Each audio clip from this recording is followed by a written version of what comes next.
যারা মুরগির বাচ্চা ঠিকঠাক মতো বড় করতে পারেন না, ব্রুডিং ঠিকঠাক মতো করতে পারেন না, তাদের জন্য কিন্তু এই মেথডটা খুবই কাজে দিবে।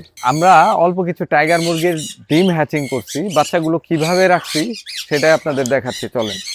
মাশাআল্লাহ, এই যে দেখেন টাইগারের বাচ্চাগুলো আমরা কিভাবে রাখছি একটা কেজের মধ্যে।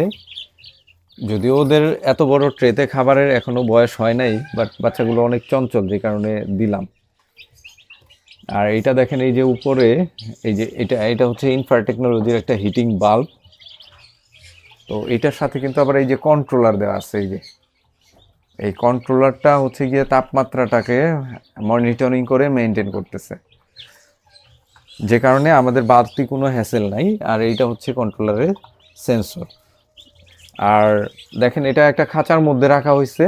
খাঁচার নিচে দেখেন এই যে পাটের বস্তা এভাবে যদি খাঁচার মধ্যে বাচ্চা রাখা যায়, তাহলে শীত, গ্রীষ্ম, বর্ষা যে কোনো ঋতুতে বাচ্চাগুলো কিন্তু চমৎকারভাবে বেড়ে ওঠে।